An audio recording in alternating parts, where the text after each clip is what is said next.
Hello, good evening. Good evening, Miss. Okay, so we'll be starting with taxonomy today. पिछली class में हम लोग nomenclature किए थे, right? That was binomial nomenclature, and we studied about Linnaeus. कुछ scientific names के बारे में study किए थे हमने. Just a second.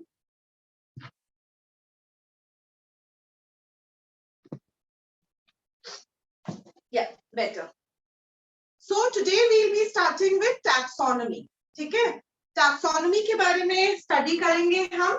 And taxonomy के अंदर there are different subdivisions. Okay, taxonomy has different subdivisions. We'll be talking about that too. तो पहले heading डालना taxonomy.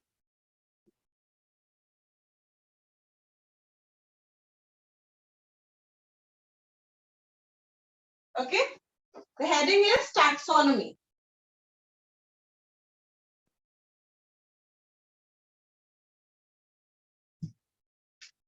Okay, अब taxonomy word को अगर हम break करें तो taxes means arrangement. ठीक है, taxes means arrangement और nomo taxes means arrangement. Okay, taxonomy को break करते हैं हम लोग taxes और nomos में. So taxes is arrangement and nomos का मतलब होता है law. ठीक है, तो taxonomy क्या होता है? Law of arrangement. Okay, law of arrangement. हमारे पास 1.7 to 1.8 million species हैं throughout the world. Throughout the world, we have approximately 1.7 to 1.8 million species. Now, इतने सारे species को अलग-अलग पढ़ना बहुत difficult है, ठीक है? तो हम क्या करते हैं? इन species को हम groups में divide कर देते हैं, ठीक है?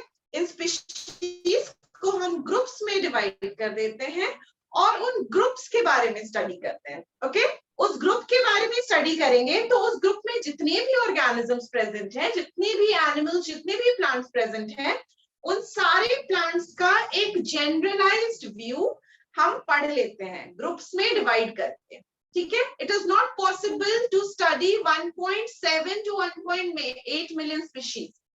1 मिलियन में 10 lakhs होता है. So approximately there are 17 to 18 lakh recorded species. कोई साइंटिस्ट भी इतने सारे स्पीशीज को अलग-अलग याद नहीं रख सकता है. सबके अलग-अलग कैटेगरीज को, सबके अलग-अलग कैरेक्टरिस्टिक्स को याद नहीं रख सकता है.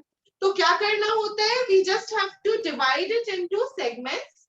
जैसे 1.7 मिलियन में से कुछ जो है वो एक ग्रुप में चले गए, कुछ जो है वो ग्रुप बी में चले गए, ग्रुप सी में चले गए. तो उसका बेनिफिट क्या होता है? हमें इंडिविजुअल स्पीशीज के बारे में नहीं पढ़ना पड़ेगा, हम एक ग्रुप के बारे में पढ़ लेंगे तो वो स्पीशीज उस ग्रुप के अंदर ही कवर हो जाएगा. ठीक है, so write it down that taxonomy comes from two words combined together, that is taxes, that means arrangement, and nomos means law. This word was proposed by, this word taxonomy was proposed by a scientist जिनका नाम था A.P. Candolle. ठीक है, ये scientist है जिन्होंने taxonomy word को दिया था. He proposed the word, he gave the word taxonomy. ठीक है, A.P. Candolle. Okay. Now taxonomy includes, next point, taxonomy includes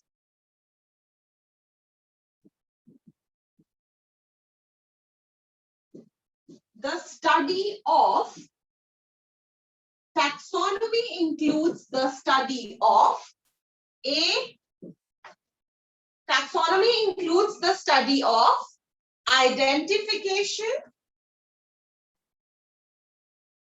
या फिर पहला हम लिखते हैं characterization.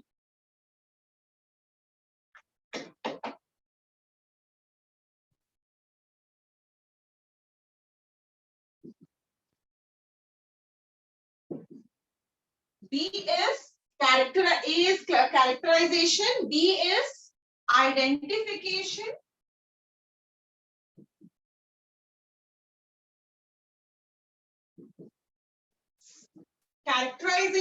identification, C is nomenclature, C is nomenclature,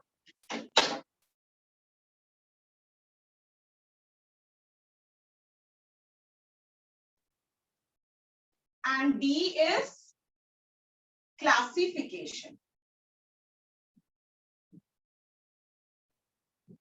तो टैक्सोनॉमी के 4 पार्ट्स होते हैं, ठीक है। टैक्सोनॉमी के अंदर इन 4 चीजों को हम पढ़ते हैं।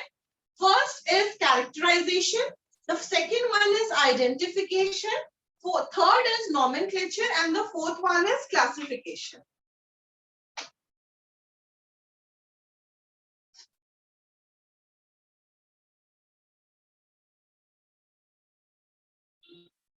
Okay, so write the first point, characterization. Write the first point, characterization. Taxonomy में पहले लिखो characterization. We are defining each of the 4 words. Okay, so the first word we have here is characterization.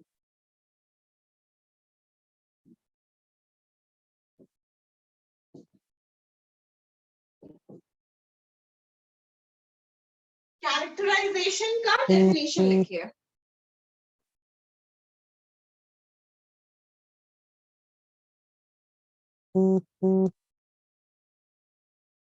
Okay, so write down defining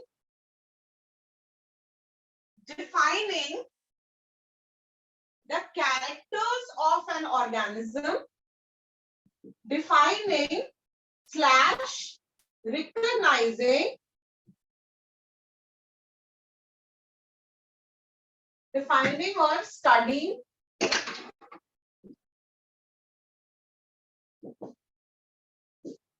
the characters of an organism. Okay, let's say कोई एक organism मिला, कोई भी एक random animal मिलता है हम लोगों को, ठीक है। लेट्स से this is an animal, okay, ये एक एनिमल है हमारे पास। तो सबसे पहला चीज क्या करते हैं, हम इस एनिमल को पिक करेंगे, इसके कैरेक्टर्स को रीड करेंगे। अच्छा, इसके पास 2 आईज हैं, ओके, इसके पास एक नोज है, but the nose has only 1 नेर, मतलब नोज में 2 होल्स नहीं है, बस एक होल है। फिर हम देखते हैं कि okay this has a mouth too, इसके पास एक माउथ भी प्रेजेंट है, बट माउथ के अंदर एक भी टीथ नहीं प्रेजेंट है, ठीक है। उसके बाद हम एक दूसरा ऑर्गेनिज्म ढूंढते हैं, दूसरा ऑर्गेनिज्म मिला, इसके पास कितने आईज थे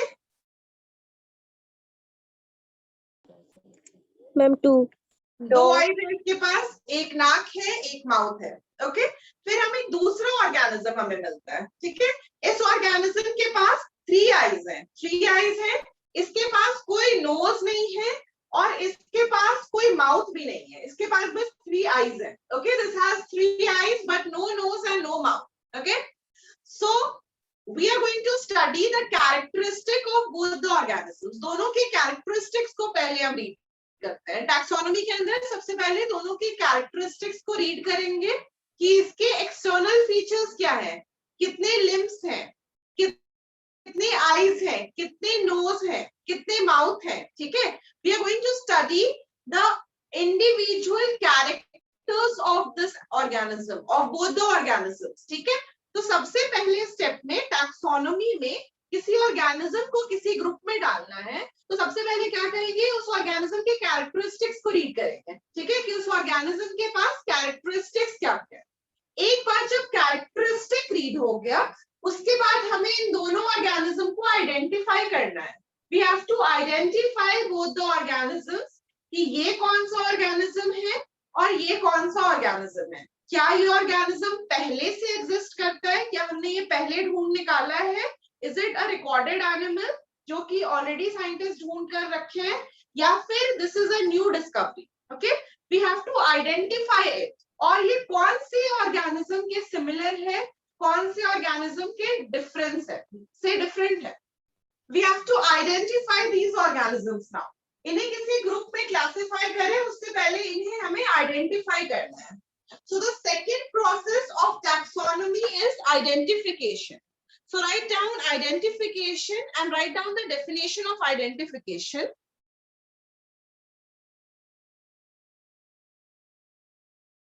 Okay, write down the second one, second term as identification.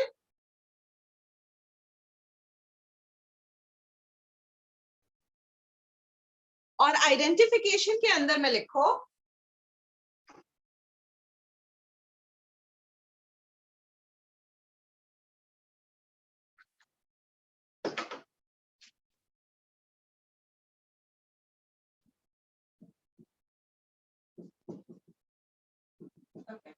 Identification के अंदर में लिखो the process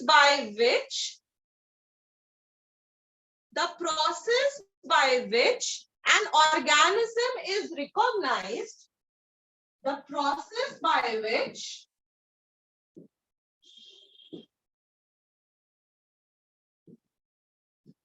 process by which an organism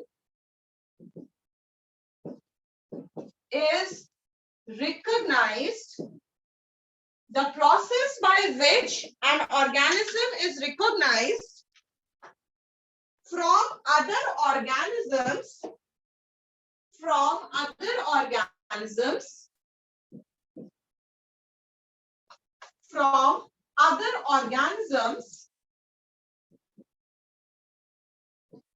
that are already known. The process by which an organism is recognized from other organisms which are already known and is assigned a particular taxonomic group. And is assigned a particular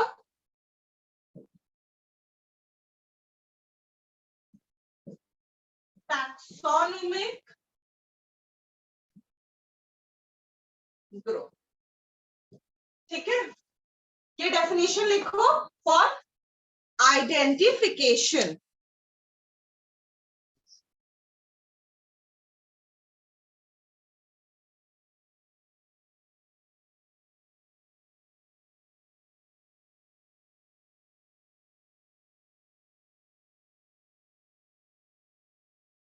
ठीक है, आगे पढ़े. हो गया यहाँ तक? Yes, ma'am. Next लिखो nomenclature. Third step is nomenclature.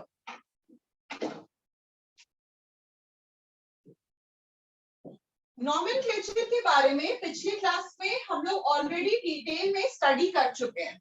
ठीक है, we have already completed nomenclature. So just write down in one line naming of organism,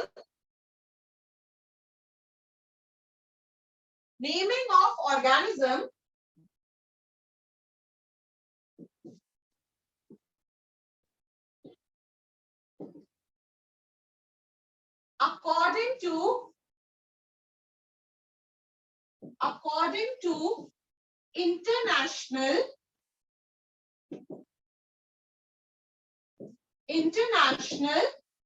scientific rules. कोई ऐसा है यहाँ पे जिसका आज फर्स्ट क्लास हो? पहला क्लास है किसी का आज?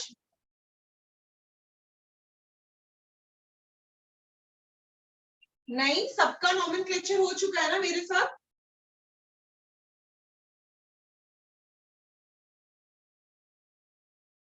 ओके, ठीक है, तो आई विल कंसिडर कि सबका नॉमेनक्लेचर हो चुका है, कोई भी न्यू नहीं है यहाँ पे आज.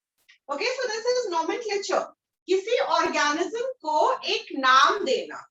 अब नाम कैसे देते हैं, तो हमारे पास अलग अलग ऑर्गेनाइजेशन है throughout the world. We have studied about ICBN, ICZN, जो कि नाम डिसाइड करते हैं for a particular organism, that is for a plant और एन एनिमल। ठीक है, तो वहां पे नाम डिसाइड होता है, बाइनोमियल नॉमेनक्लेचर डिसाइड होता है। The name has two components. One is the genus name, the other one is the species name. So we have already discussed that. The fourth point here is classification. Fourth point likhiye classification. Nomenclature ke baad the fourth point here is classification.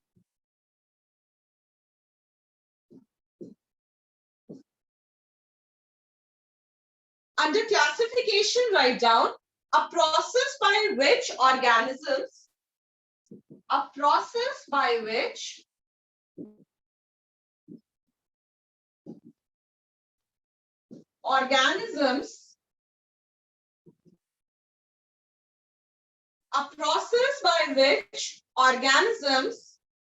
can be grouped into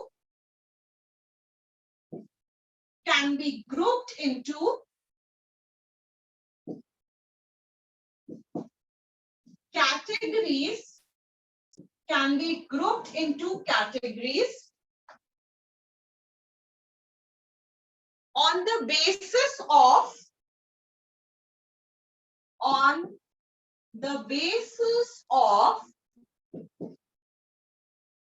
easily observable characters.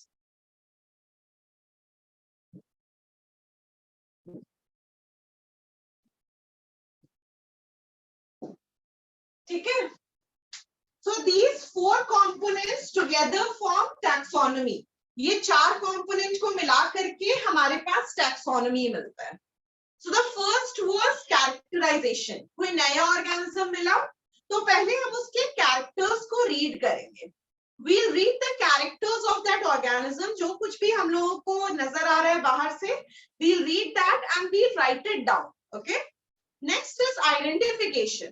उस organism को हमारे पास जितने भी और organisms हैं उनसे हम tally करने की कोशिश करेंगे कि ये किसी दूसरे ऑर्गेनिज्म के सिमिलर है या नहीं, इस ऑर्गेनिज्म को पहले साइंटिस्ट ढूंढ चुके हैं या नहीं, ये पहली बार हमने ही डिस्कवर किया है. We'll try to identify that organism with respect to all the other organisms that are present around us. एक बार आइडेंटिफिकेशन हो गया, उसके बाद उस ऑर्गेनिज्म का हम नाम रखते हैं. ठीक है, हम नहीं रखते, साइंटिस्ट रखते हैं. So the scientist they send that organism, उसका डेटा ICBN या ICZN को भेजेंगे. ICBN या ICZN से उस पर्टिकुलर ऑर्गेनिज्म का नेम डिसाइड होता है. ठीक है, उसका नेम डिसाइड हो गया. अब उसके कैरेक्टरिस्टिक के बेसिस पे, अब उसके कैरेक्टर्स के बेसिस पे, उसके मॉर्फोलॉजी के बेसिस पे उस ऑर्गेनिज्म को हम ग्रुप्स में डिवाइड कर सकते हैं. ठीक है, ओके, समझ रहे हो? Let's see an example here.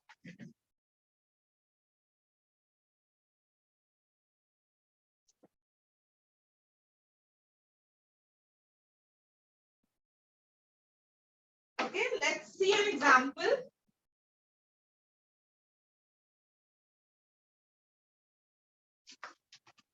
चलो, यहाँ पे अलग अलग ऑर्गेनिजम्स है.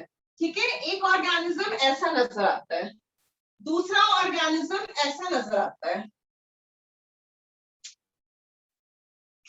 तीसरा ऑर्गेनिज्म जो है वो ऐसा नजर आता है, चौथा ऑर्गेनिज्म जो है वो कुछ ऐसा नजर आता है, पांचवा ऑर्गेनिज्म जो है वो भी ऐसा नजर आता है, छठा ऑर्गेनिज्म ऐसा नजर आता है. The seventh one is looking like this. The eighth organism is looking like this. Ninth is looking like this and 10th is looking like this. ठीक है, 10 organisms हैं.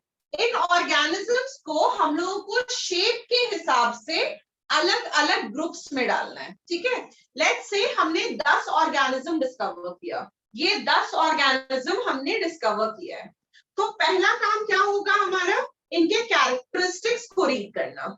Okay, this is blue colored and this is star shaped. Okay, this is round and this is blue in color. This is triangular in shape and red in color. This is red in color but star shaped. This is black in color but triangular. Black in color, star shaped. Black in color, round.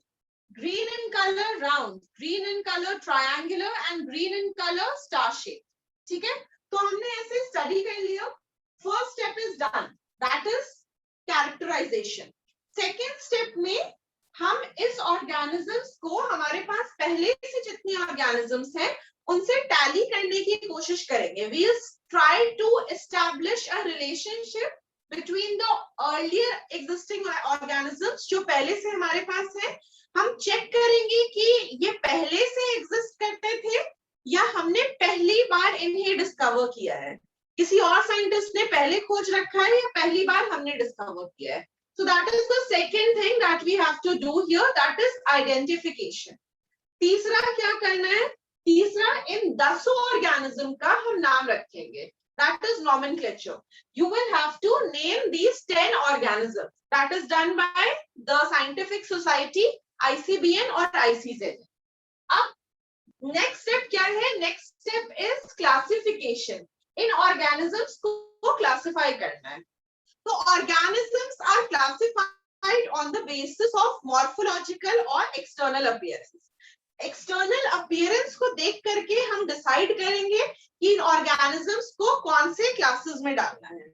Let's say the scientist decide कि organisms को हम अलग, ऐसे तो अगर देखो तो ये सारे ऑर्गेनिजम्स अलग है. Are you getting it? कोई भी सेम नहीं है, कोई भी सेम नहीं है. ये 10 ऑर्गेनिजम्स में से कोई भी सेम नहीं है. They are all different. पर अगर साइंटिस्ट को क्लासिफाई करना है तो अलग अलग ग्रुप्स में डालना है, तो कोई एक बेसिस होना चाहिए जिस बेसिस पे, जिस एक क्राइटेरिया को लेकर के ये इन ऑर्गेनिजम्स का ग्रुपिंग कर सके. ठीक है, तो लेट्स से the scientist decide that we are going to classify these organisms on the basis of their shape. So classification, last step of taxonomy is classification. Classification किस basis पे हो रहा है? तो let's say यहाँ पे classification on the basis of shape. तो हमारे पास कितने तरह के shapes present है यहाँ पे? कितने तरह के शेप्स प्रेजेंट हैं? 3 शेप्स हैं. Okay, one is the star shape, the other one is the triangular and the last one is circular. ठीक है, तो चलो इस बेसिस पे हम लोगों को यहाँ पे ऑर्गेनिजम्स को क्लासिफाई करना है on the basis of shape. First one was star shaped. Next one was triangular and the last one was circular. ठीक है, तो चलो अब क्लासिफाई करते हैं. First we have the star shaped, that is blue in color. तो इसको यहाँ पे डालेंगे. We have a circular blue as well. तो circular blue को यहाँ पे लिखेंगे. Then we have a triangular organism and a star shape. तो star shape को यहाँ पे डालेंगे, triangular को यहाँ पे डालेंगे. Next we have a star shaped organism and a triangular and a circular. तो एक star shape यहाँ पे आएगा, triangular यहाँ पे आएगा और circular यहाँ पे आएगा. Next again we have triangular, circular and star shape. तो star shape यहाँ पे रहेगा, triangular यहाँ आता है और star shape यहाँ पे आया. तो ऑर्गेनिजम्स को हमने शेप के बेसिस पे क्लासिफाई कर दिया. Yes, ma'am. ठीक है, अलग अलग ग्रुप्स में डाल दिए on the basis of their shape. So the organisms have been classified on the basis of their shape. Okay, ये समझ में आई ये बात?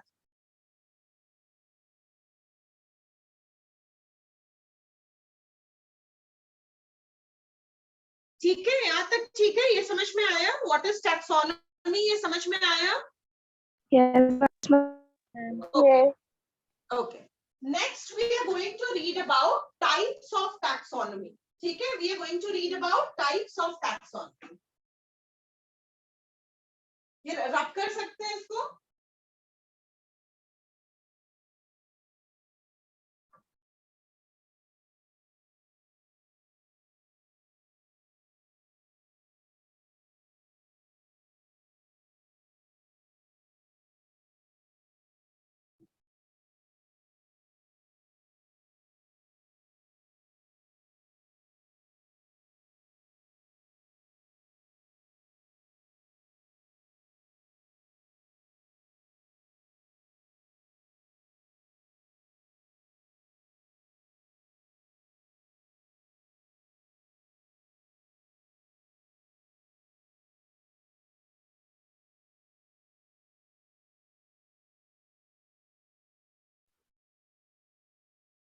चलो, I'm rubbing it off now, okay?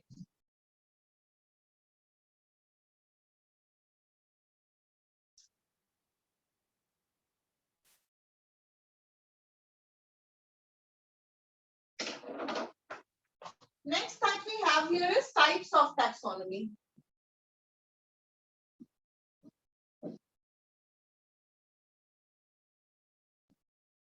ठीक है, अलग अलग types of taxonomy हमें देखना है. So the first one that we are going to study here is systematics. जो पहला taxonomy का type पढ़ते हैं हम यहाँ पे, that is systematics. Okay, the first one is systematics. The word systematics was given by the scientist Linnaeus. Okay, word was given by Linnaeus. Linnaeus ने और क्या किया था? Nomenclature. To be precise, binomial nomenclature was given by Linnaeus. Okay, so this word systematics was given by Linnaeus. अब systematic का मतलब क्या होता है? Systematic comes from a Latin word. Systema. Systematic comes from a Latin word systema. Okay, systematic comes from a Latin word. Latin language से एक word derived है, that is systema. Okay, systema का मतलब क्या होता है? Systema का मतलब होता है systematic arrangement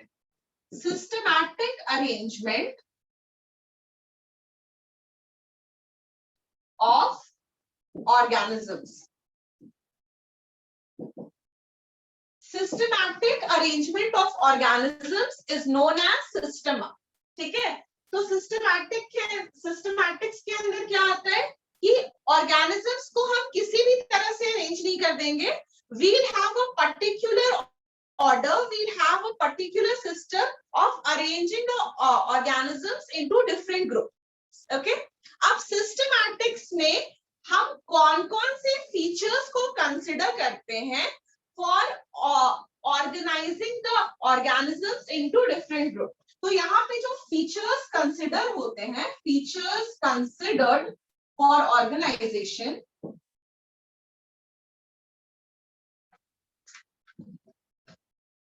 यहाँ पे कौन से features को basis रखते हैं हम organization के लिए? Features considered for organization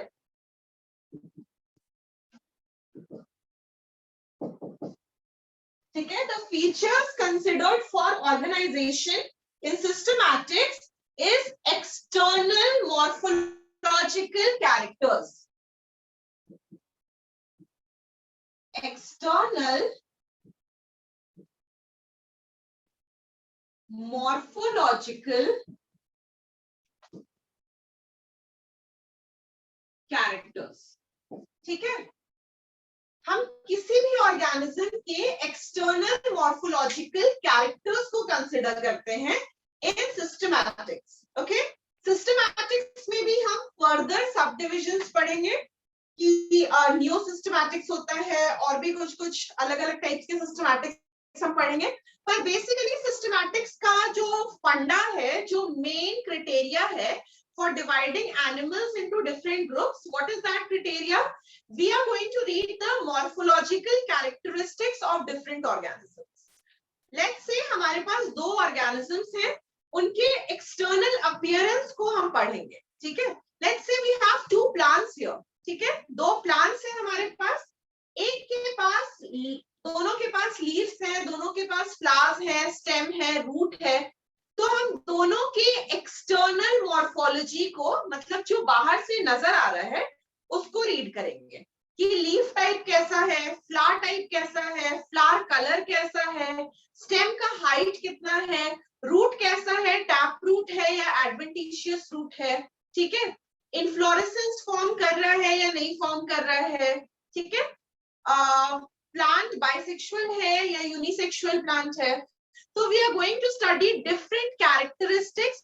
We are going to look at the outer parts, outer appearance of the plant, and we will decide कि हमें उस basis पे plant को कौन से group में डालना है, ठीक है। So the first criteria for taxonomy under systematics is morphology.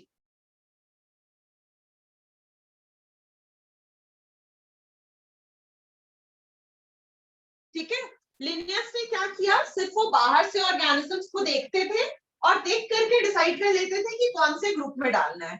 Internal study कोई नहीं करते थे, वो इंटरनल स्टडी नहीं करते थे, सेल को नहीं देखते थे, फिजियोलॉजी को नहीं देखते थे कि अंदर में कैसे प्रोसेसेस हो रहे हैं, वो सब कुछ नहीं स्टडी करते थे।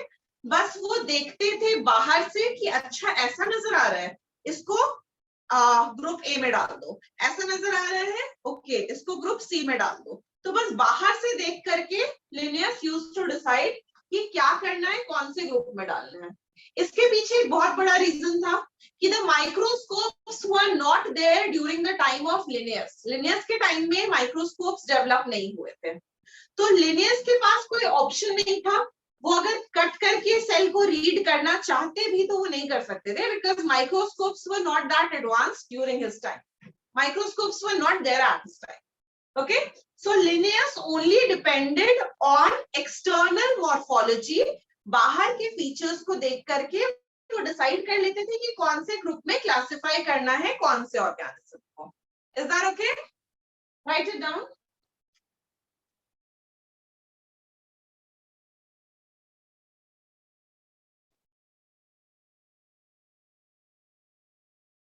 Board properly visible है ना?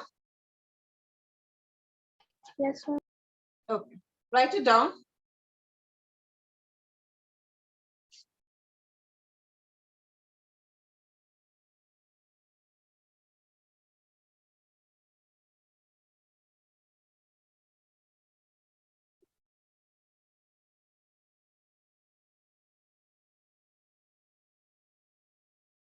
So this was the first type of taxonomy, that is known as systematics. हो गया सभी का? Should I rub it off?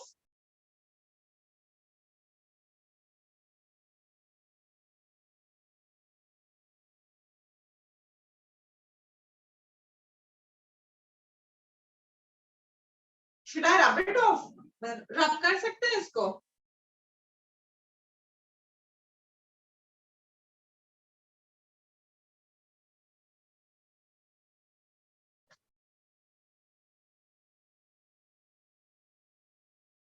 जब हो जाए तो प्लीज बता देना।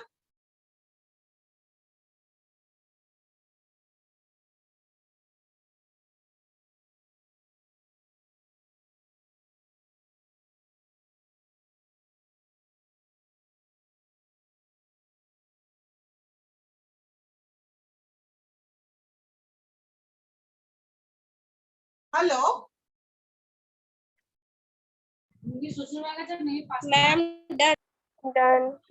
ओके, जब हो जाए तो प्लीज बता दिया करो। ओके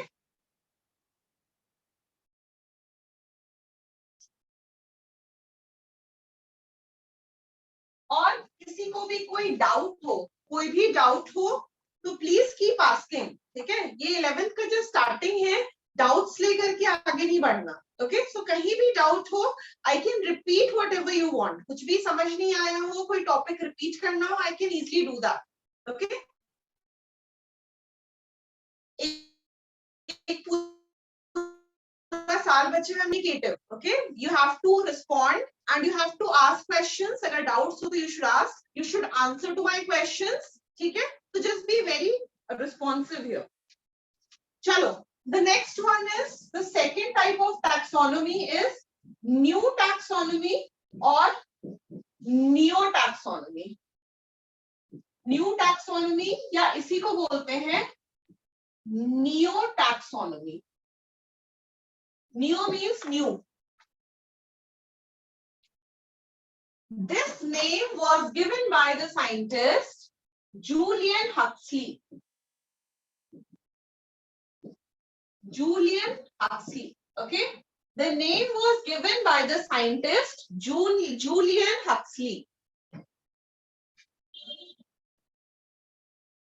अब इसमें क्या क्या स्टडी करते थे? न्यू टैक्सोनॉमी में क्लासिफिकेशन किस हिसाब से करते थे?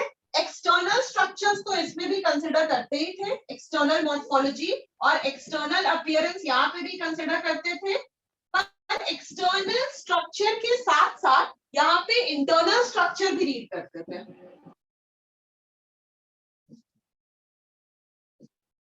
इंटरनल स्ट्रक्चर का मतलब क्या हुआ? External structure we know that बाहर से क्या नजर आ रहा है, कोई ऑर्गेनिज्म बाहर से कैसा दिख रहा है, स्किन कलर कैसा है, स्किन पे स्ट्राइप्स है, स्किन पे पैचेस है, आईज कितने हैं, हेयर है या नहीं, नेल्स है या नहीं, टीथ है या नहीं. तो ये हो गए हमारे एक्सटर्नल स्ट्रक्चर्स. इंटरनल स्ट्रक्चर्स क्या होते हैं? जैसे किडनी है तो कैसा किडनी है? 2 किडनी है, 1 किडनी है, लंग्स है या फिर गिल्स है, या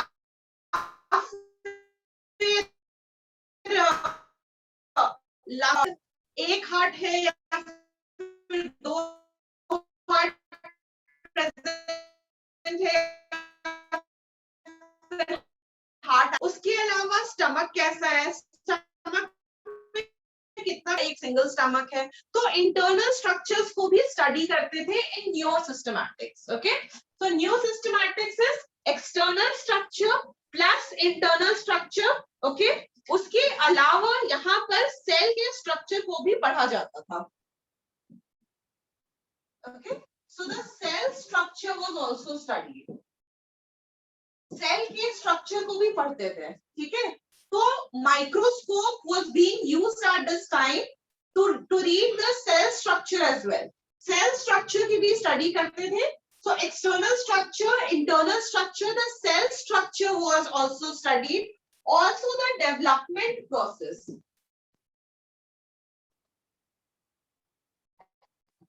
Development process को consideration में रखते थे कि किस प्रोसेस से किसी ऑर्गेनिज्म का डेवलपमेंट हुआ है, एक्सटर्नल फीचर्स क्या थे, डेवलपमेंट में रिस्पॉन्सिबल क्या थे, सनलाइट के प्रेजेंस में डेवलपमेंट ज्यादा हुआ, डेवलपमेंट कम हुआ. So the development processes, the body developed from a single cell, mitosis हुआ, किस लेवल तक माइटोसिस हुआ, माइटोसिस में कौन कौन से स्टेजेस आए. तो internal structure, internal development was also studied here. Developmental stages were also studied here. Okay, उसके साथ साथ यहाँ पर इकोलॉजिकल रोल भी इंपॉर्टेंट होता था. यहाँ पर इकोलॉजिकल रोल को भी कंसिडर करते थे. जैसे कि कोई ऑर्गेनिज्म है तो वो हर्बीवोर है या कार्निवोर है, ऑटोट्रॉप है या हेट्रोट्रॉप है, या स्कैवेंजर है या डेट्रिटिवोरस है जो डेड डिकेइंग मैटर पे फीड करता है, या स्कैवेंजर है जो डेड मैटर को खाता है. एक होता है जो डेड मैटर को डिकम्पोज करके खाता है. एक होता है जैसे चील होता है, बाघ होता है, they will eat the dead organism whole, उसको पीसेस में करके खाएंगे. ठीक है, सो कौन से ऑर्गेनिज्म है, हेट्रोट्रॉप्स है या फिर ऑटोट्रॉप्स है, हर्बीवोर्स है, ओमनीवोर्स है, कार्निवोर्स है. So this was also considered. Okay, कि इकोलॉजिकल रोल क्या है, इकोलॉजी पे हम एनवायरमेंट में कौन सा रोल है इनका, क्या रोल प्ले कर रहे हैं. ठीक है, so in new taxonomy these features were taken into consideration to group an organism. ठीक है, to put an organism into a suitable category. ठीक है, ये लिख लो.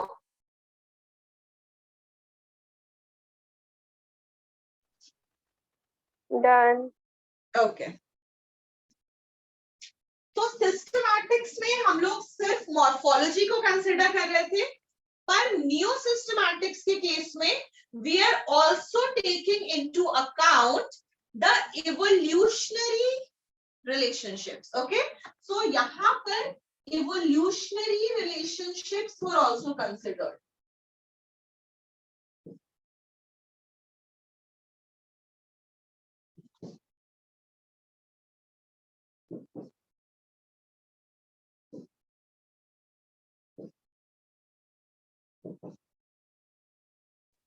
यहाँ पर इवोल्यूशनरी रिलेशनशिप को भी हम कंसिडर कर रहे थे। एक ऑर्गेनिज्म दूसरे ऑर्गेनिज्म से किस तरह लिंक्ड है, जैसे हमारे लिए बोला जाता है ना कि हमारे पूर्वज जो थे they were monkeys, okay, we shouldn't exactly call them monkeys, they were apes, okay, so we are somehow linked to the apes, और जो मंकीज है आज के मॉडर्न मंकीज जो हैं they are also linked to the apes, तो हम कह सकते हैं कि वो हमारे रिलेटिव्स हैं, वी आर समहाउ सिमिलर। तो ये जो क्राइटेरिया था, ये जो वे था to develop relationships and to place an organism into a group, that was first time taken into consideration in neo systematics that was developed by Julian Huxley. अगर ये लिखना है कि कौन से साल में डेवलप किया, तो it was 1940 में डेवलप हुआ था new systematics.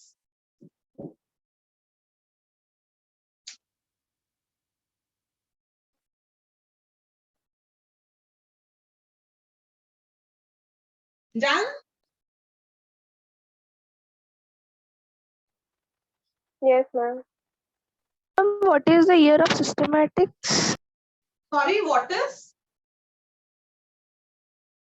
Ma'am, you just said that 1940 new taxonomy is introduced. Yes. Ma'am, when does the systematic introduced?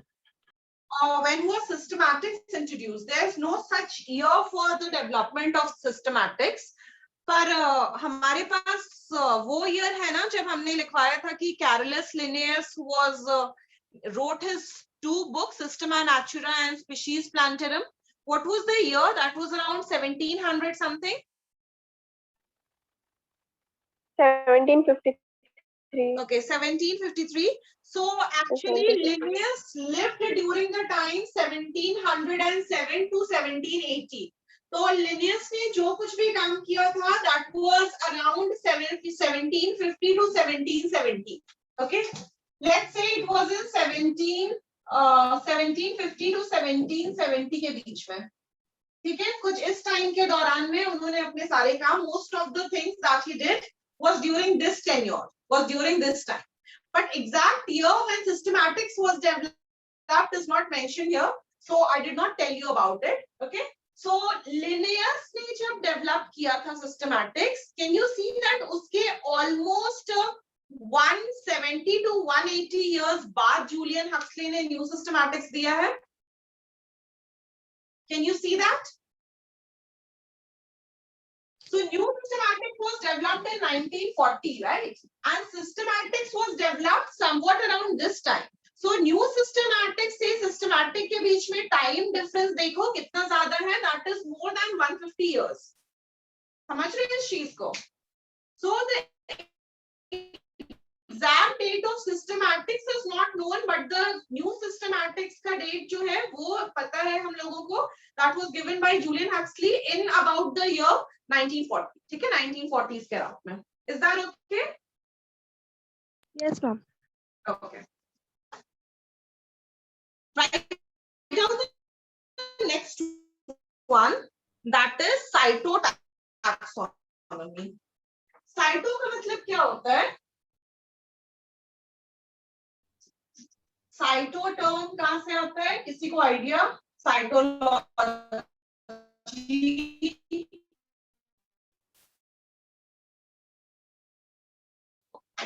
Okay, cyto term comes from cell, ठीक है, सेल के लिए साइटो वर्ड यूज करते हैं. Let me write it down, cyto, ठीक है, CYTO.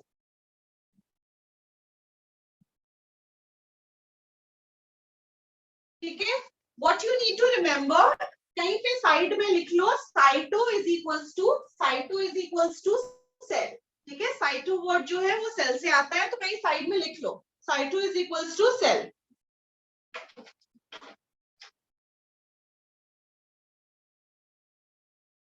Okay, so write down the definition of cytotaxonomy. The use of cytological characters in plants. The use of cytological characters of plants. The use of cytological characters of plants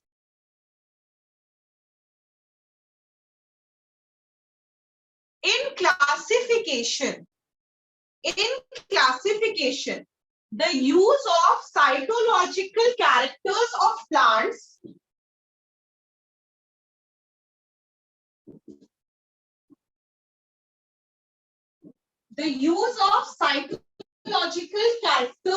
plants in classification is known as cytotaxonomy. ठीक है, cytotaxonomy was basically used for the classification of plants. Plants में classification के लिए cytotaxonomy को use किया गया था. Now cytotaxonomy किस basis पे किया जाता है? What is the basis of cytotaxonomy? So write down the basis. किस basis पे किया जाता है cytotaxonomy? So it is based on cytological information. Based on cytological information such as cytological information मतलब cell information. Okay, it is based on cell information such as chromosome number,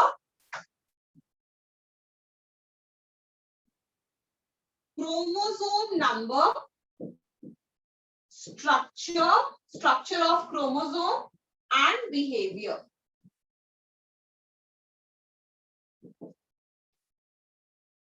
human body में कितने chromosomes होते हैं?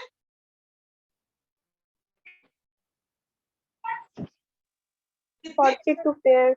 42 or is it 46? 46. Okay, it is not pairs. Okay, 23 pairs होता है या फिर 46 chromosomes होता है. So human body में there are 23 pairs of chromosomes or you can say 46 chromosomes. ठीक है, तो यहाँ पर cytotaxonomy के केस में एनिमल्स को किस बेसिस पे अलग अलग ग्रुप्स में डालते थे? On the basis of their cell type. उनके सेल को स्टडी करते थे, एनिमल्स नहीं, प्लांट्स को. ठीक है, प्लांट्स के सेल को स्टडी करते थे. ठीक है, तो cells of plants were studied, उनके क्रोमोसोम को स्टडी करते थे. ठीक है, सेल के अंदर क्रोमोसोम्स प्रेजेंट होते हैं, we will study that in later chapters. तो सेल्स के अंदर, न्यूक्लियस के अंदर क्रोमोसोम्स प्रेजेंट होते हैं. तो सेल्स के अंदर, न्यूक्लियस के अंदर क्रोमोसोम्स को निकालते थे, उसके स्ट्रक्चर को स्टडी करते थे, उसके नंबर को स्टडी करते थे और उसके बिहेवियर को स्टडी करते थे. क्रोमोसोम के बिहेवियर को कैसे स्टडी करना होता है? जब सेल डिवीजन होता है तो क्रोमोसोम की जो सेल्स, क्रोमोसोम्स जो है वो कैसे मूव कर रहे हैं, उनके बीच में इंटरेक्शन क्या है, उनके बीच में बॉन्ड क्या फॉर्म हो रहा है, that is known as the chromosome behaviour. Okay, so basically these three characters were being studied under cytotaxonomy. Cytotaxonomy जब भी देखो तो समझ जाना कि सेल के बेसिस पे टैक्सोनॉमी कर रहे हैं. सेल के बेसिस पे आइडेंटिफिकेशन हो रहा है, कैरेक्टराइजेशन हो रहा है, नॉमेनक्लेचर हो रहा है और क्लासिफिकेशन हो रहा है. Is that clear?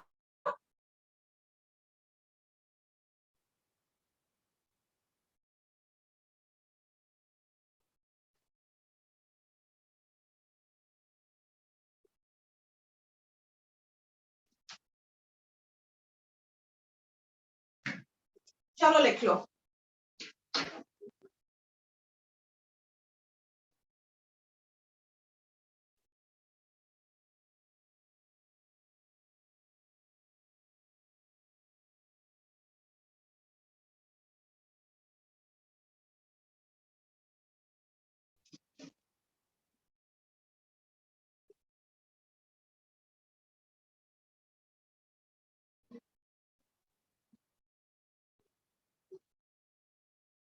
ओके, अभी डन हो गया हमारा, आगे बढ़ सकते हैं.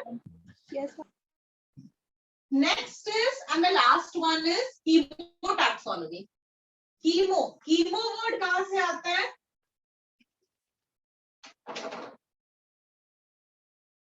Chemo word comes from chemicals.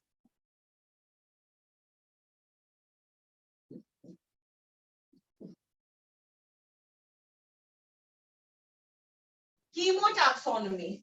Write down the definition. The uses of chemical characters. The uses of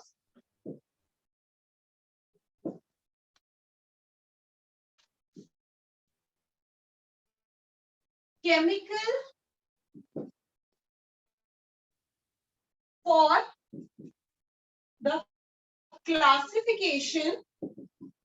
the classification of an organism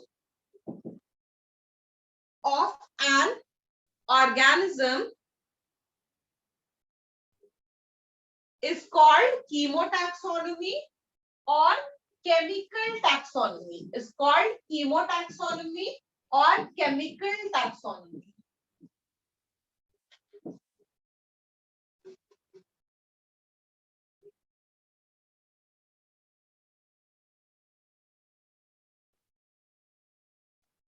The basic chemical compounds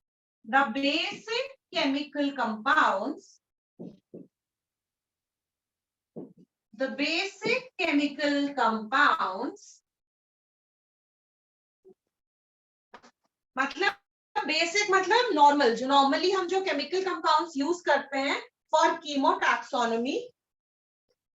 The basic chemical compounds used in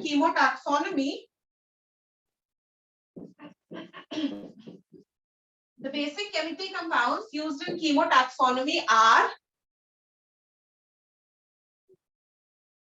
polysaccharides, or let's write alkaloids,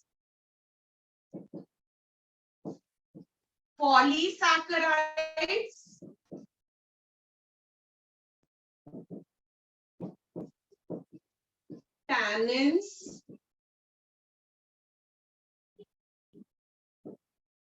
polysaccharides, alkaloids, tannins, nucleic acid, fatty acid, amino acid,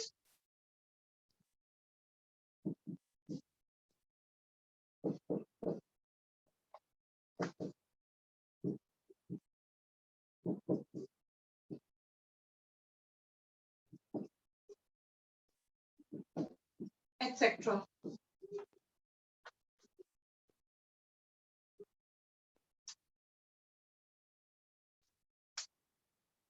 First write it down, then I'll explain it to you.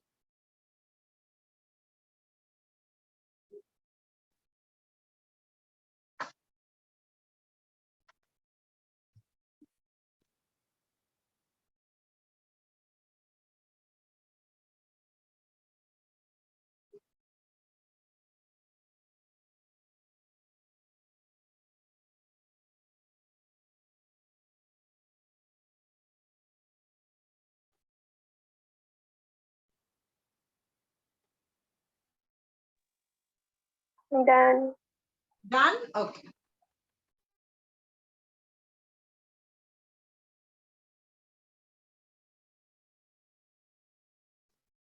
All right. अब देखो, हर organism जो है उसके body में बहुत सारे chemicals present होते हैं, ठीक है. हमारे बॉडी में भी अमाइनो एसिड्स प्रेजेंट हैं. Amino acids makeup proteins present हैं. न्यूक्लिक एसिड प्रेजेंट है, डीएनए और आरएनए है. उसके अलावा शुगर्स प्रेजेंट होते हैं, फैटी एसिड्स प्रेजेंट होते हैं, कोलेस्ट्रॉल प्रेजेंट होते हैं. प्लांट्स को अगर देखें तो उनमें रेजिन प्रेजेंट होता है, टैनिन प्रेजेंट होता है, पॉलीसैकेराइड्स प्रेजेंट होता है. हमारे अंदर भी पॉलीसैकेराइड है, उनके अंदर भी शुगर्स प्रेजेंट होता है. उनके अंदर शुगर ग्लूकोज के फॉर्म में प्रेजेंट होता है. हमारे अंदर भी ग्लूकोज के फॉर्म में प्रेजेंट होता है, जो कि ग्लाइकोजन में कन्वर्ट हो जाता है. प्लांट्स में ग्लूकोज जो है वो स्टार्च में कन्वर्ट हो जाता है। तो हम सबके जो बॉडीज हैं, हमारे जो सेल्स हैं, हमारा जो पूरा बॉडी है, that is made up of different chemicals. Okay, so our body is made up of different chemicals. Plant के बॉडी भी जो है वो अलग अलग केमिकल्स से बने होते हैं। हर ऑर्गेनिज्म के body they are made up of different types of chemicals. Okay, some may have 50 types of chemicals, some may have 52 types of chemicals, some may have 47 types, some may have 36 type of chemicals. So the chemicals may vary. Chemical का composition vary कर सकता है, chemical का concentration vary कर सकता है। So on the basis of chemical composition with in an organisms body, the organisms have been put into different categories. Okay, and that way of taxonomy, that process of taxonomy is known as chemotaxonomy. Taxonomy based on chemical composition is known as chemotaxonomy. So what is the difference between cytotaxonomy and chemotaxonomy? Cytotaxonomy में cell को study करते हैं और कीमोटैक्सोनॉमी में body के sales के chemicals को study करते हैं। Do you get that? The difference between cyto and chemotaxonomy? Yes, ma'am. समझ में आ रही है? Who introduced both? Who introduced both? Okay, there were many scientists who worked on cytotaxonomy and chemotaxonomy. So there is no one particular name of scientist who developed cytotaxonomy or chemotaxonomy. Okay. Biology में भी हम उन्हीं scientist को बहुत ज्यादा value देते हैं या उन्हीं के नाम को याद रखते हैं ज्यादा, जिन्होंने बहुत रिमार्केबल डिस्कवरीज किए हैं। ठीक है, जिन्होंने बिल्कुल पाथ ब्रेकिंग डिस्कवरीज किए हैं, जिनके डिस्कवरी की वजह से वर्ल्ड में रिवोल्यूशन आ गया। So we are going to remember only the name of those scientist. Okay, like in physics and chemistry हर एक एक्सपेरिमेंट को कोई ना कोई साइंटिस्ट करता है, but we don't remember the name of each and every scientist. कुछ experiments में बहुत सारे साइंटिस्ट मिल करके काम करते हैं। ओके, सो यहाँ पर भी बेंथम, हुकर, बहुत सारे साइंटिस्ट थे जिन्होंने मिल करके काम किया था on these taxonomies. So we are not supposed to remember the names of these scientists. Okay, कौन सी इंपॉर्टेंट है? टैक्सोनॉमी याद रखना इंपॉर्टेंट है, because Linnaeus in class 11th is the most important scientist. Class 11th में Linnaeus सबसे important scientist है, तो Linnaeus का नाम याद रखना इंपॉर्टेंट है। सिमिलरली नियो टैक्सोनॉमी में जूलियन हक्सली का नाम याद रखना इंपॉर्टेंट है। ठीक है, इनके नाम याद रखना हमें इंपॉर्टेंट नहीं है, because there are many such small things that we are going to study. और पूरे टाइम में इतने सारे साइंटिस्ट आएंगे आपके सामने कि you will be very confused. अभी तो जस्ट बिगिनिंग है, but throughout the term you will come across so many scientist that you will find it difficult to remember the names. Okay, so 11th में जितने भी important scientist हैं जिनका नाम याद रखना है आपको, I will be telling you about that. Okay, is that okay?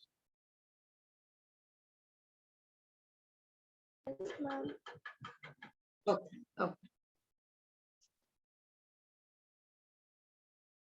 Okay, what were the two books that were written by Linnaeus?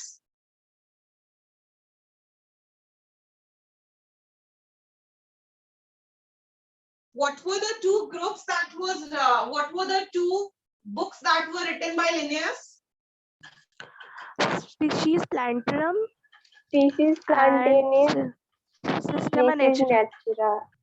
Yes, Species Plantarum and Systema Naturae. Okay, Species Plantarum and Systema Naturae were the two books that were developed by Linnaeus. Okay, taxonomy में ही आगे बढ़ते हैं।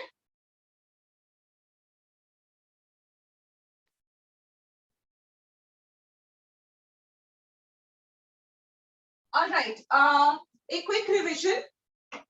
Binomial nomenclature में scientific names कुछ बताओ, जैसे कि tell me the name of frog.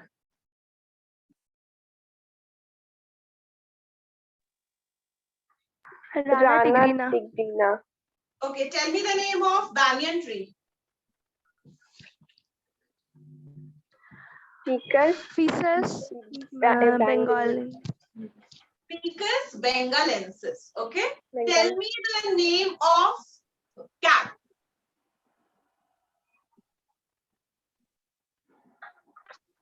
Felis domestica. Yes, Felis domestica. Okay. Tell me the name of onion. प्याज का scientific name.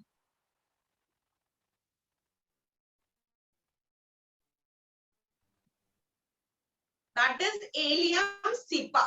Okay, Allium cepa.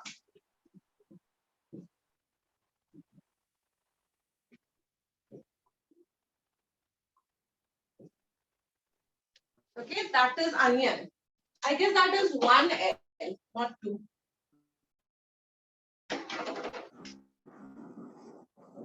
Okay. Tell me the name of.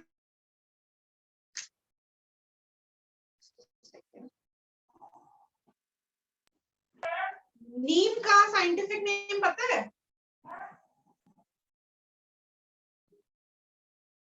नीम का scientific name होता है आजादी रखता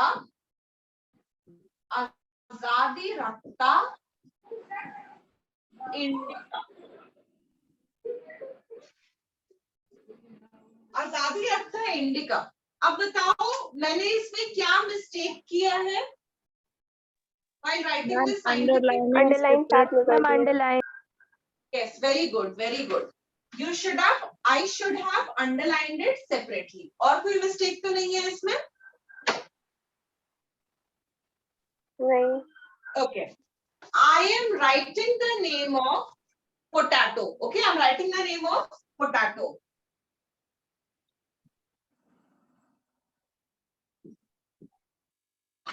Tell me the mistake here. Ma'am, first letter is not capital. Species का name First letter should be in capitals. Good. This is the name of potato.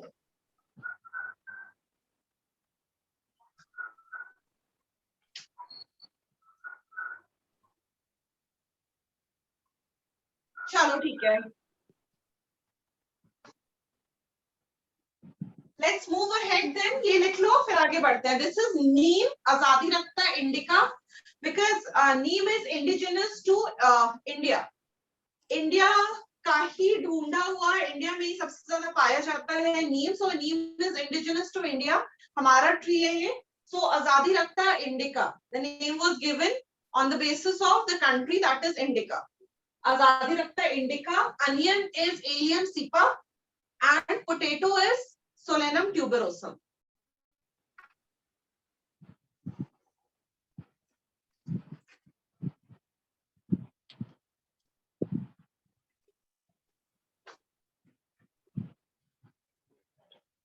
Okay, we are done here.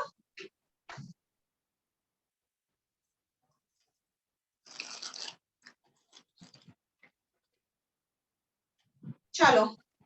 Moving on to the next part. That is taxonomic categories.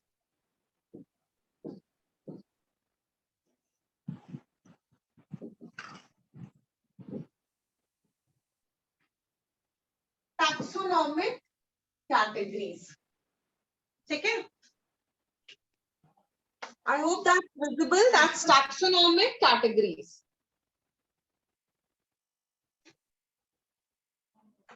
पहले समझो क्या होता है उसके बाद फिर लिखेंगे. ठीक है. There's a planet on which we live. The planet is Earth. ठीक है. इस planet पे अलग अलग कॉन्टिनेंट्स हैं. इस planet पे अलग अलग कॉन्टिनेंट्स हैं. हम कौन सी कॉन्टिनेंट पे रहते हैं?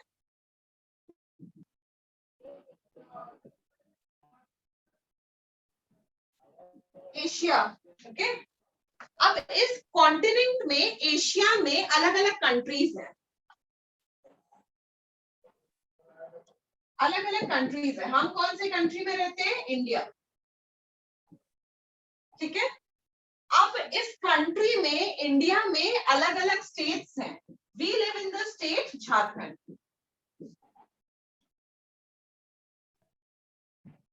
अब इस स्टेट में, झारखंड में अलग अलग डिस्ट्रिक्ट्स हैं. We live in the district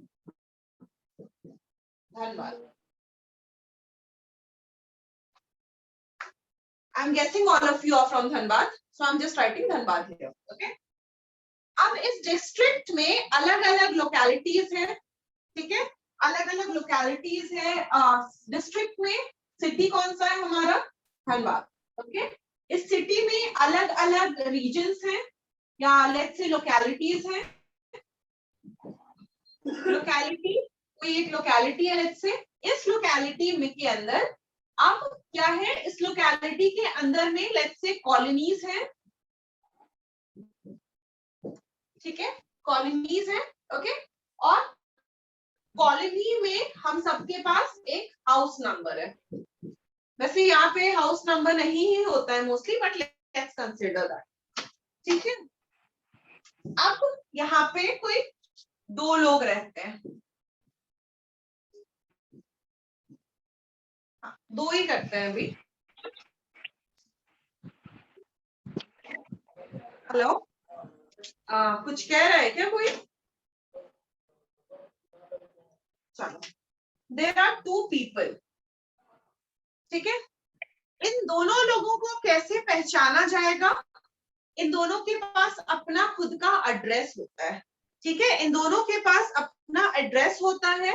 let's say ये जो ऑर्गेनिज्म है, ये दोनों organisms, they stay, both these organisms, they stay here, they stay on the earth. दोनों मैन है तो दोनों अर्थ पे रहेंगे, कोई मार्स पे कोई जुपिटर पे नहीं है, दोनों अर्थ में. लेट्स से कि दोनों एशिया में रह रहे हैं, ठीक है, दोनों एशिया में रह रहे हैं. एशिया में कहाँ पे? तो एक रह रहा है इंडिया में, लेट्स से दूसरा रह रहा है चाइना में. ओके. अब चाइना के स्टेट्स, ओके, और चाइना में रह रहे हैं. चाइना में कोई स्टेट किसी को पता है? Let's say state is X. I can't remember any state right now. तो चाइना में किसी स्टेट में रह रहा है तो state is X. Okay.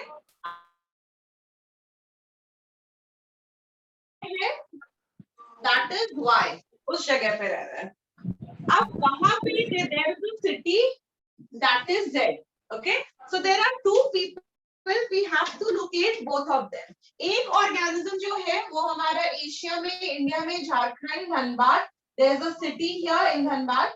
Dhanbad is the city. उसमें किसी लोकेलिटी में, किसी कॉलोनी के किसी पर्टिकुलर हाउस नंबर में रह रहा है, ठीक है. दूसरा है वो हमारा चाइनीज है.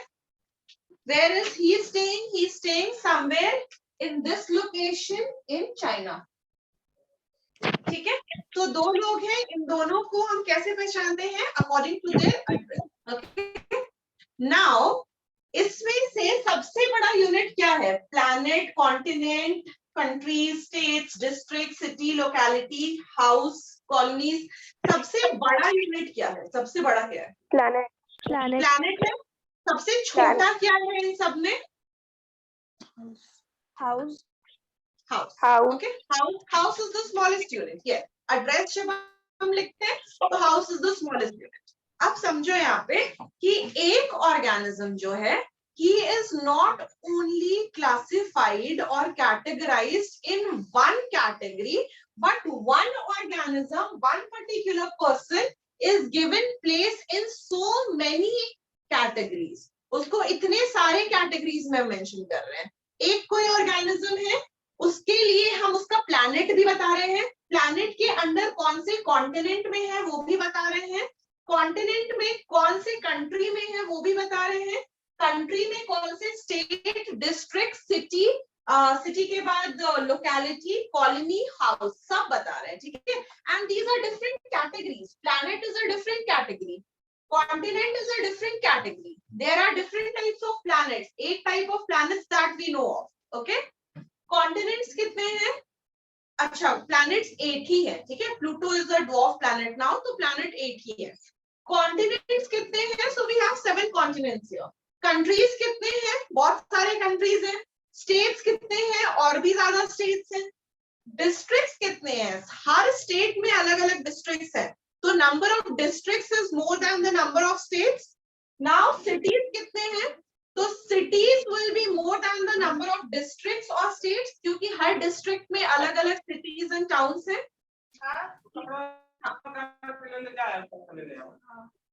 हेलो, कुछ पूछ रहे हो?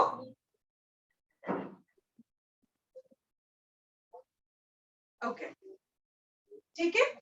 अब एक सिटी के अंदर बहुत सारे लोकेलिटीज होते हैं, एक सिटी के अंदर बहुत सारे लोकेलिटीज होते हैं, और एक लोकेलिटी के अंदर बहुत सारे कॉलोनीज होते हैं, छोटे छोटे, गली नंबर 1, गली नंबर 2, गली नंबर 3, गली नंबर 4। ओके, अब उस एक गली में बहुत सारे घर होते हैं, ठीक है। तो लेट्स से कि there is one planet, there are 7 continents, countries is somewhat around 200। अब हर एक कंट्री में कितने स्टेट्स हैं? तो अगर अप्रोक्सीमेटली मान लो कि हर एक कंट्री में अप्रोक्स वैल्यू ले रहे हैं, हर एक कंट्री में 10 स्टेट है, ठीक है, अप्रोक्सीमेटली मान रहे हैं, ठीक है, अप्रोक्स वैल्यू है। हर कंट्री में अगर 10 स्टेट है तो 2000 स्टेट्स हुए। हर स्टेट में लेट्स से 10 डिस्ट्रिक्ट है, ठीक है, तो 20,000 डिस्ट्रिक्ट हुए, ठीक है। Now districts and cities are sometimes same, like Dhanbad is a district as well as a city. तो district को ही हम city ले रहे हैं यहाँ पे, okay? अब हर city में बहुत सारे localities हैं।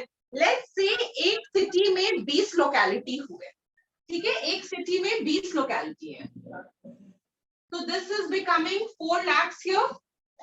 अब let's say हर locality में 10 colony है, हर लोकेलिटी में 10 कॉलोनी है, so this is becoming 40 lakhs here.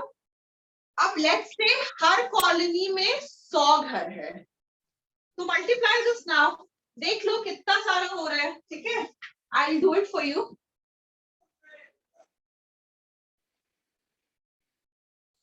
ठीक है, अब देखो जो लार्जेस्ट यूनिट है, जो लार्जेस्ट यूनिट है उसके पास सबसे कम नंबर्स हैं, जो लार्जेस्ट यूनिट था उसके पास सबसे कम नंबर है, but as we are going down the numbers are increasing. ये नजर आ रहा है? As we are going down the number are increasing. जो सबसे बड़ा यूनिट है that is the planet, that is having only one number, that planet is okay. हमने ऐसे 8 प्लैनेट्स होते हैं, पर we are considering only one planet that is Earth, और उसके अंदर हम लोग डिविजन्स पढ़ रहे हैं, ठीक है।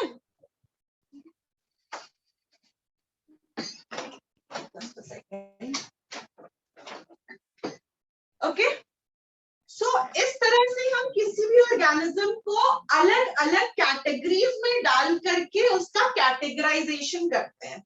Now talking about taxonomic category, ये आपको समझाने के लिए था, ठीक है, ये आपको समझाने के लिए था। अब समझो taxonomic category क्या होता है।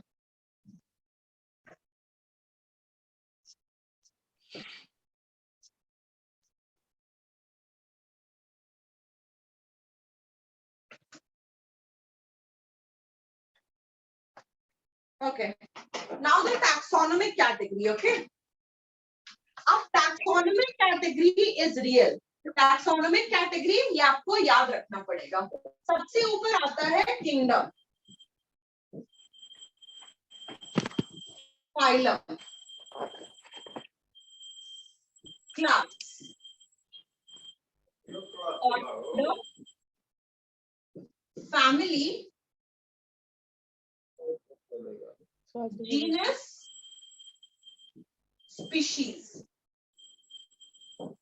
टैक्सोनॉमिक कैटेगरी में हमारे पास 7 कैटेगरीज हैं, okay, starting with kingdom, next is phylum, then comes class, then is order, family, genus and species. So there are total 7 categories.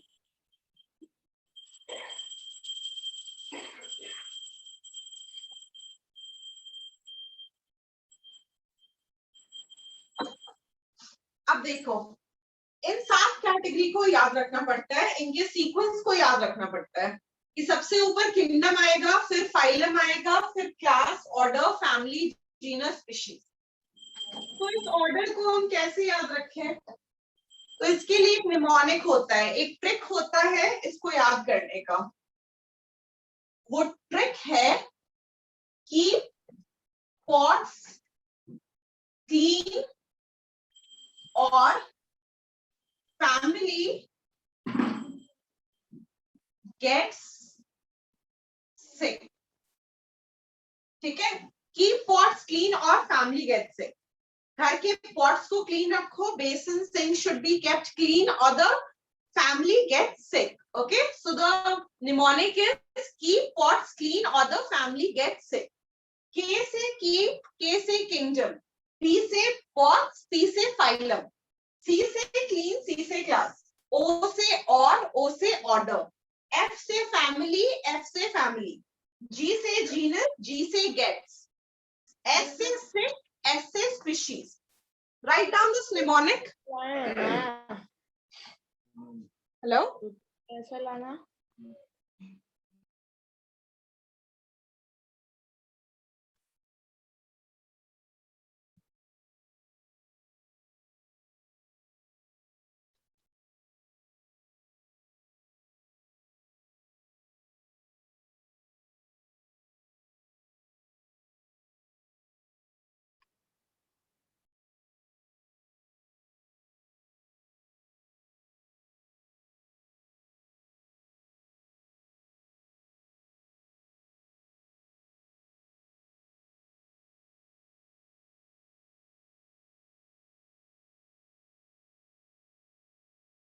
ठीक है, ये लिख लिए।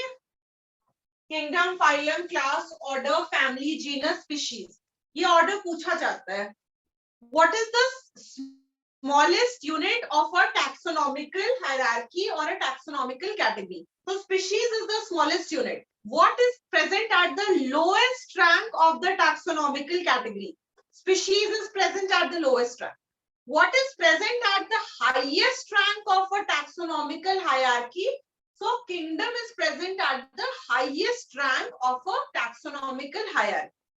अब ये सीक्वेंस पूछा जाता है कि सबसे ऊपर क्या है, उसके बाद क्या है, उसके बाद क्या है, and also to remember the categorization, the classification of the animals, you need to remember this category. ठीक है? So kingdom, phylum, class, order, family, genus, species.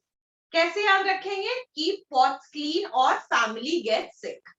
ठीक है, समझ में आ रहा है ये बात? Yes, ma'am. Okay, write down. Classification is not a single step process. Classification is not a single step process. Classification is not a single step process,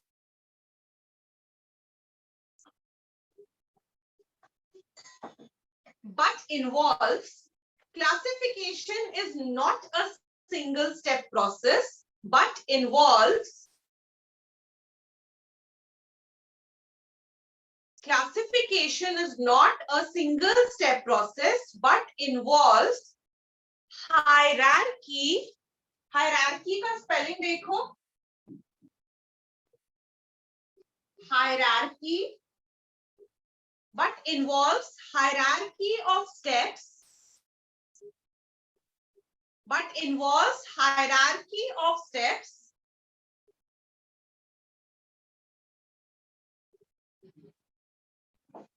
in which each step is represented, but involves hierarchy of steps. शुरू से बोलते हैं, classification is not a single step process, but involves hierarchy of steps in which each step represents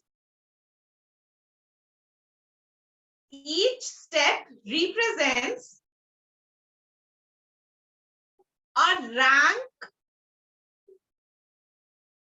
rank or category. Ma'am, can you repeat? Yeah.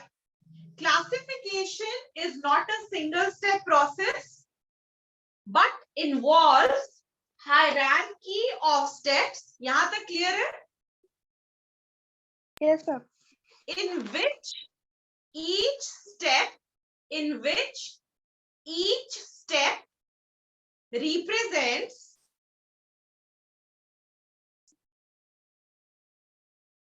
a rank or category.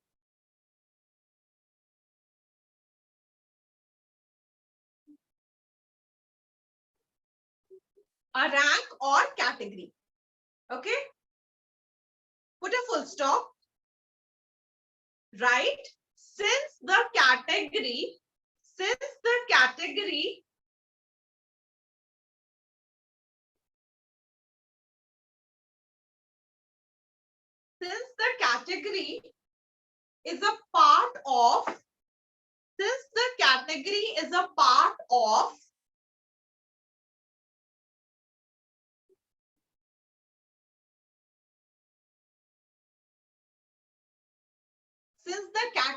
is a part of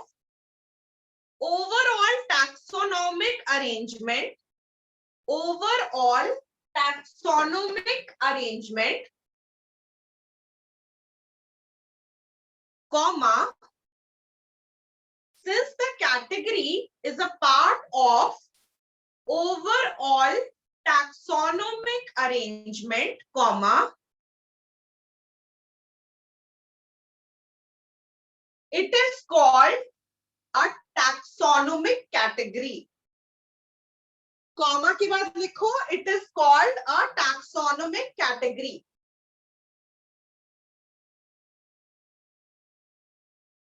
I repeat, since the category is a part of overall taxonomic arrangement, comma, it is called taxonomic category.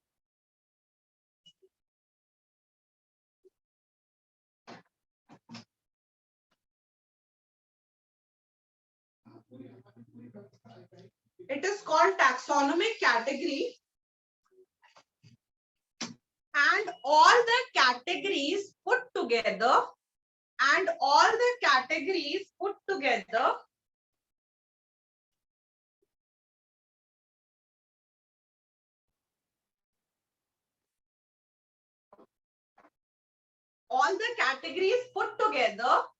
makes the taxonomic hierarchy.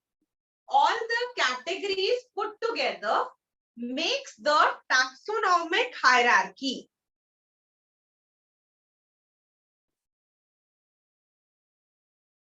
Okay. यहाँ तक लिखो, each category, all the categories put together is known as the taxonomical hierarchy.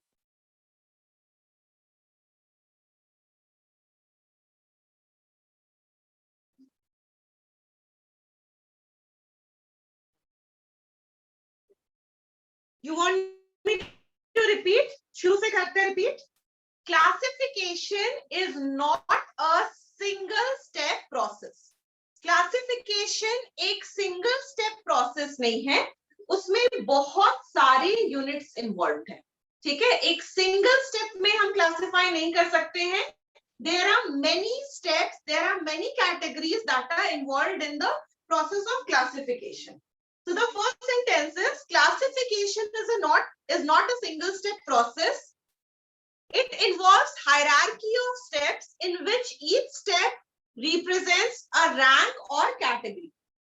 ये series of steps होता है, बहुत सारे steps को मिल करके एक hierarchy बनता है. Hierarchy मतलब क्या होता है? जैसे एक country है, country में president होते हैं, प्रेसिडेंट के बाद प्राइम मिनिस्टर, वाइस प्रेसिडेंट होते हैं, उसके बाद प्राइम मिनिस्टर होते हैं, फिर चीफ जस्टिस ऑफ इंडिया है, फिर अलग अलग स्टेट्स में गवर्नर्स हैं, गवर्नर्स के अलावा सीएम से अलग अलग स्टेट के, उसके बाद फिर हमारे म्युनिसिपैलिटी वर्कर्स जो होते हैं, तो अलग अलग फिर हमारे पास सिटीजन्स हैं, तो अलग अलग रैंक्स है सबके पास, है ना. प्रेसिडेंट का जो रैंक है वो रैंक प्राइम मिनिस्टर का नहीं है, वाइस प्रेसिडेंट का कुछ और रैंक है। सो हर किसी का अलग अलग रैंक है। ये जो रैंकिंग होता है ना, इस पूरे रैंकिंग को हम हायरार्की बोलते हैं।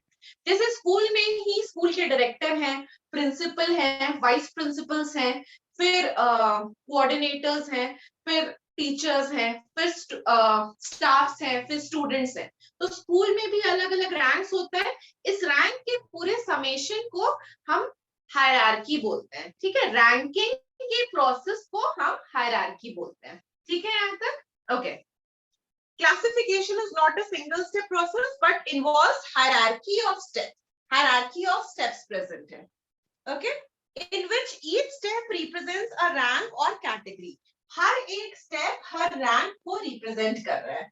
जैसे स्कूल में प्रिंसिपल का एक अलग रैंक होता है, वाइस प्रिंसिपल का एक अलग रैंक होता है, स्टाफ्स का एक अलग रैंक होता है, कोऑर्डिनेटर्स का अलग रैंक होता है, टीचर्स का अलग रैंक होता है, स्टूडेंट्स का कोई रैंक ही नहीं होता है।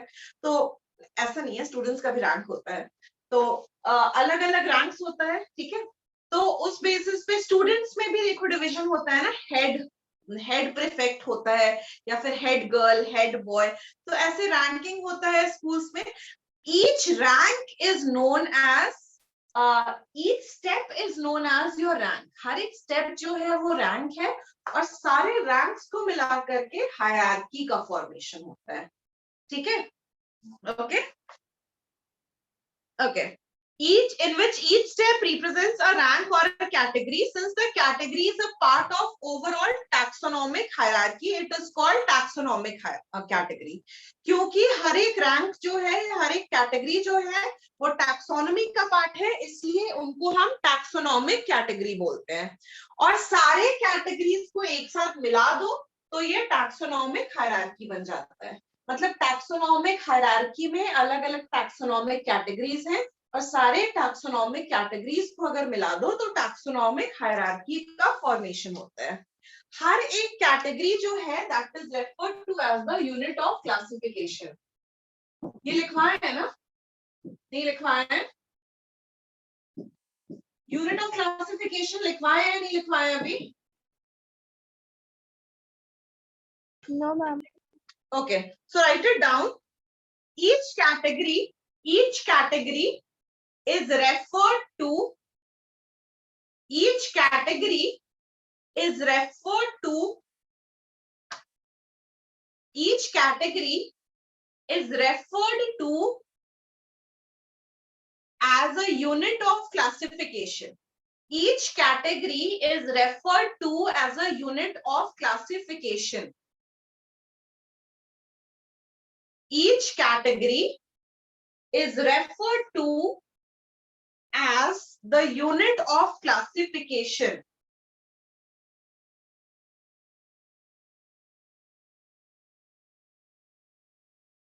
Each category is referred to as the unit of classification. In fact, represents a rank. In fact, represents a rank and is known as taxon. And is known as taxon. Each category is referred to as a unit of classification. In fact, represents a rank and is known as taxon. Taxon का plural होता है taxa.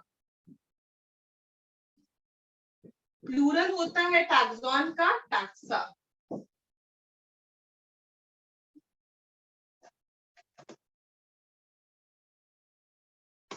तो देखो, ये हर एक rank है। Kingdom एक rank है, फाइलम एक रैंक है, क्लास एक रैंक है, ऑर्डर एक रैंक है, फैमिली एक रैंक है, जीनस एक रैंक है, और स्पीशीज एक रैंक है।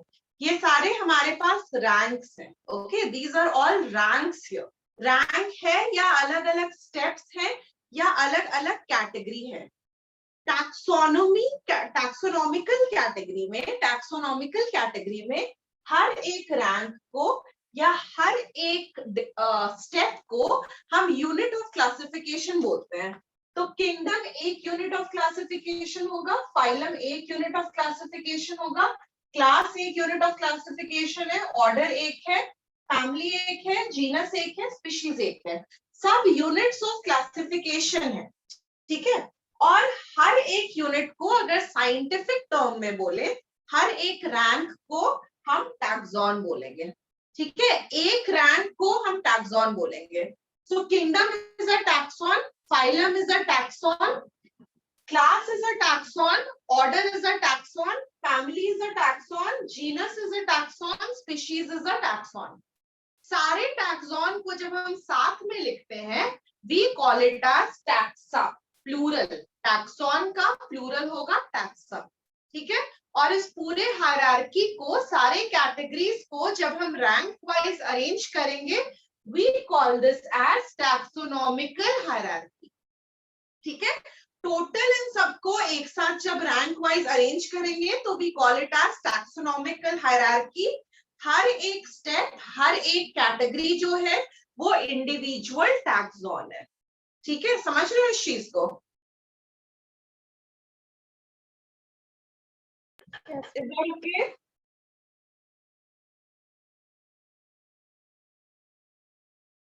समझ रहे हो? कोई डाउट है यहाँ तक? No, ma'am.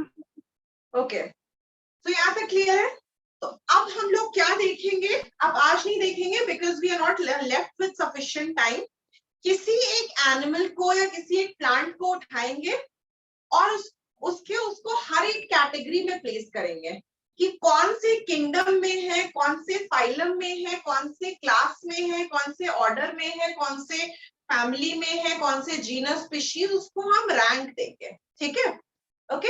हर एनिमल का, जैसे हमारा हर किसी का एक एड्रेस होता है, एड्रेस में सिटी नेम भी मेंशन करते हैं, डिस्ट्रिक्ट नेम भी मेंशन करते हैं, लोकेलिटी भी मेंशन करते हैं, कॉलोनी भी मेंशन करते हैं, हाउस नंबर भी मेंशन करते हैं, स्टेट मेंशन करते हैं, कंट्री मेंशन करते हैं। वैसे ही यहाँ पर हर एक एनिमल को हम पूरा एड्रेस देंगे। ठीक है, जैसे अगर मैंगो ट्री को ही एड्रेस देना है तो मैंगो ट्री का, मैंगो का किंगडम क्या है, फाइलम क्या है, क्लास क्या है, ऑर्डर क्या है, फैमिली क्या है, जीनस क्या है, स्पीशीज क्या है। ठीक है, प्रॉपर एड्रेस देंगे। ऐसे तो नहीं बोल देते ना, किसी का एड्रेस अगर बताना है, लेट्स से किसी पर्सन का एक्स का एड्रेस बताना है, ऐसे तो नहीं बोल देंगे ना कि वो न्यू दिल्ली में रहता है। बोलेगा न्यू दिल्ली में कहाँ पे रहता है, आई डोंट नो, तो हम कह देंगे कि न्यू दिल्ली में साउथ एक्सटेंशन में रहता है। South extension is a big place, हमें कैसे पता कि साउथ एक्सटेंशन में कहाँ रहता है? We have to give a proper name to each and every place, we have to give a proper address कि कोई इंसान वहां पहुंच सके। तो सिमिलरली मैंगो ट्री जो है वो इस पूरे हायरार्की में कहाँ पर है, एग्जैक्ट लोकेशन उसका, कौन से ग्रुप में, कौन से फाइलम में, कौन से किंगडम में, पूरा एड्रेस देना पड़ेगा हम लोगों को। ठीक है, so this is basically the address that is given to each and every organism, so that जब भी उसे ढूंढा जाए पढ़ने के लिए तो we can easily find that. Okay, और एल्स जब साइंटिस्ट को किसी एक पर्टिकुलर ऑर्गेनिज्म के बारे में पढ़ना होगा, वो ढूंढते रह जाएंगे, उन्हें मिलेगा ही नहीं कि कहाँ पर रखा है, कहाँ पर उसका डेटा रखा है। But what the scientist have done, they have categorised each and every organism. तो जब भी उन्हें किसी ऑर्गेनिज्म के बारे में पढ़ना है, दे नो द कैटेगरीज के बारे में जानते हैं, they will go to the exact address, they will go to the exact place to study about that particular organism। ठीक है, समझ रहे हो? So that is your taxonomic hierarchy। taxonomic hierarchy अभी हमारा काफी बच रहा है।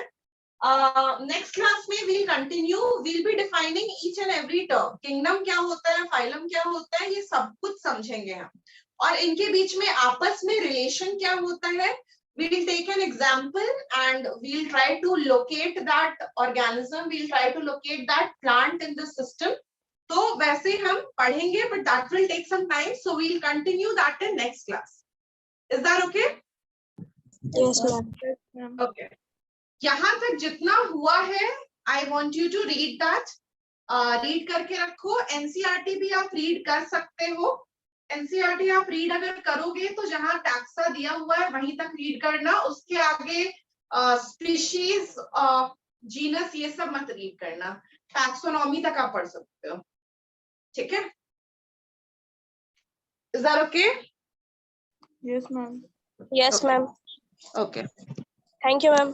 ओके, चलो bye bye, take care. Same to you, ma'am. ए मौसम में देखो फुल